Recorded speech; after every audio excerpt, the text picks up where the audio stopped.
god playing Candy Crush. He used to scream war cries. Now he screams when Uber's late. His ancestors chased mammoths. He gets winded chasing a deadline. He's got thunder in his blood and Candy Crush on his phone. What the hell happened? He wasn't always like this. There was a time he felt alive, running barefoot, jumping off rocks, bleeding from knees and smiling anyway. But life crept in, routine crept in, and slowly he stopped moving. He stopped building, stopped dreaming, stopped roaring, one scroll at a time.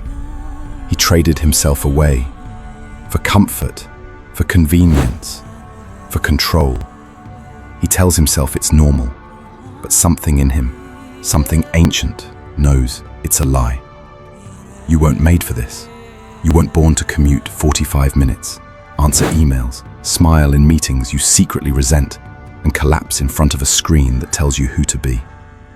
You were made for friction, for freezing nights and burning lungs, for glory, for pain, for creation. Your DNA remembers, even if you've forgotten. There's a god in there, a savage, a builder, a destroyer. He's not dead, just sedated. You think you're fine. You're not. You're asleep in a room that keeps getting smaller. One more app, one more delivery, one more swipe. But you're not satisfied. You're restless because your soul is starving. You don't need more comfort. You need conquest. You don't need more entertainment. You need war against your own decay. That ache you feel at 2 a.m. That's not bored him. That's a funeral for the man you could have been. One day, he looked in the mirror and saw a stranger.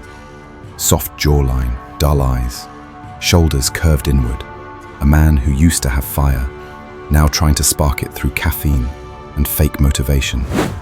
And then he saw the old photo.